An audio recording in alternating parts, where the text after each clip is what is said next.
ఉత్తరప్రదేశ్లోని యోగి ఆదిత్యనాథ్ సర్కార్ తీసుకున్న ఒక నిర్ణయం ఇప్పుడు జాతీయ రాజకీయాల్ని కుదిపేస్తుంది. బీజేపీ వాదన ఒకటైతే ప్రతిపక్షాల వాదన మరోలా ఉంది. ఇంతకీ విషయం ఏంటంటే, ఉత్తరప్రదేశ్లోని కొన్ని వర్గాల హిందువులు శ్రావణ మాసంలో కన్వర్ యాత్ర అని ఒకటి చేస్తారు. అంటే వీళ్ళంతా శివభక్తులు కొన్ని మైళ్ళు నడుచుకుంటూ వెళ్ళి శివ దర్శనం చేసుకునే ఒక సాంప్రదాయం వందల సంవత్సరాలుగా కొనసాగుతూ వస్తుంది. అయితే శివ దర్శనానికి శ్రావణ మాసంలో వెళ్ళే కన్వర్ యాత్రికులు అంటే హిందువులు ఎవరైతే ఉంటారో వీళ్ళంతా శుద్ధమైన సాత్విక ఆహారం మాత్రమే తీసుకుంటారు. ఎటువంటి మాంసాహారము ముట్టుకోరు. అట్లాగే శాకాహారంలో కూడా పూర్తి సాత్వికమైన ఆహారం అంటే చాలా శుచిగా శుభ్రంగా ఉన్న ఆహారం మాత్రమే తీసుకోవడం జరుగుతుంది. అయితే ఈ కన్వర్ యాత్రకి వెళ్ళే ప్రయాణికుల కోసమని ప్రత్యేకంగా కొన్ని షాప్స్ పెట్టడము, కొన్ని తినుబండారాలు అమ్మడము, హోటల్స్ లాంటివి ఏర్పాటు చేయడము కూడా ఉత్తరప్రదేశ్లో ఎప్పుడు జరిగేదే. అయితే ఈసారి యోగి ఆదిత్యనాథ్ సర్కార్ తీసుకున్న నిర్ణయం ఏంటంటే, ఎవరైతే ఈ విధంగా కన్వర్ యాత్రకి వెళ్ళే హిందువులు ఉంటారో వాళ్లకు అసౌకర్యం కలగకుండా ఉండడం కోసము, అలాగే వాళ్ళ భక్తి విశ్వాసాలు, వాళ్ళ ఆచార సాంప్రదాయాలు, నియమనిష్టలు భంగం కలగకుండా ఉండడం కోసమని ప్రతి షాప్ ముందర కన్వర్ యాత్రకు వెళ్ళే రూట్లో ఉండే ప్రతి షాప్ ముందర ఆ షాప్ నడిపించే యజమాని పేరు, ఆ షాప్ పేరు, యజమాని పేరు ఇవన్నీ కూడా ప్రస్తావిస్తూ ఒక బోర్డు పెట్టాలని చెప్పడం జరిగింది.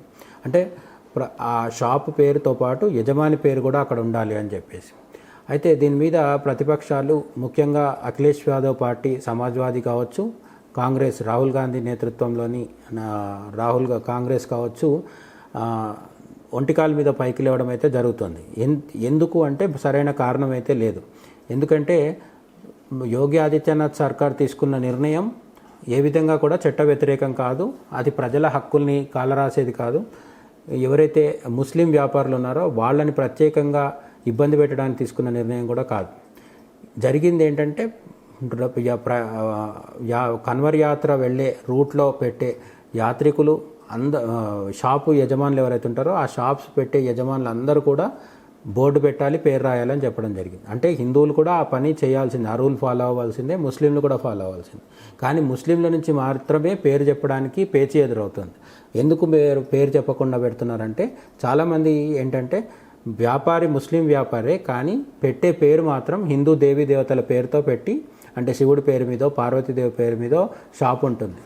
తర్వాత లోపలికి వెళ్తే దాని ఓనర్ హిందూ భక్తులు దగ్గరైతే వెళ్ళి గిరాకీ చేసి డబ్బులు పెట్టి తింటారో ఆ డబ్బులు చివరికి వెళ్ళేది మాత్రం ముస్లిం వ్యాపారి దగ్గరికి.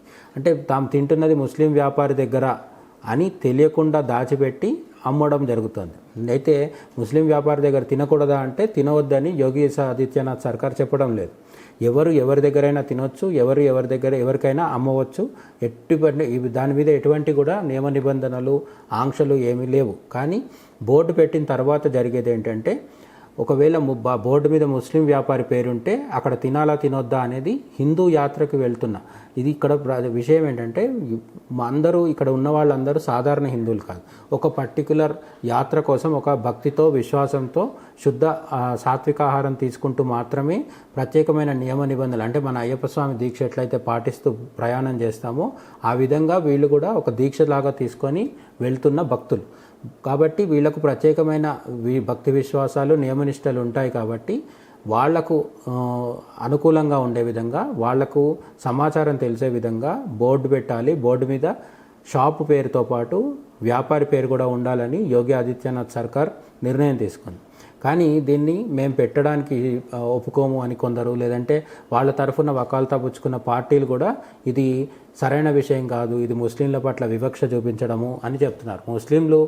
కేవలం ముస్లింలు కాదు, హిందువులు కూడా బోర్డు మీద పేరు పెట్టాలి అని ఆల్రెడీ క్లియర్గా చెప్పడం జరిగింది. హలాల్ విషయంలో గుత్తాధిపత్యం వహిస్తూ హలాల్ ఉంటేనే మేము తింటామని చెప్పిన, హలాల్ చేసే హక్కు మాకే ఉందని ముస్లింలన్నా ఈ పార్టీలన్నీ సమర్థిస్తున్నాయి. అదే హిందువుల దగ్గరకు వచ్చేసరికి జస్ట్ మేము ఎక్కడైతే డబ్బులు చెల్లించి తింటున్నామో, మేము తింటున్నది ఆహారం అమ్ముతున్న వ్యక్తి పేరేంటో తెలుసుకునే హక్కు మాకుంది అంటే మాత్రం రాహుల్ గాంధీ, అఖిలేష్ యాదవ్, మిగతా విపక్ష పార్టీల వాళ్ళు ఎవరూ ఒప్పుకోవటం లేదు.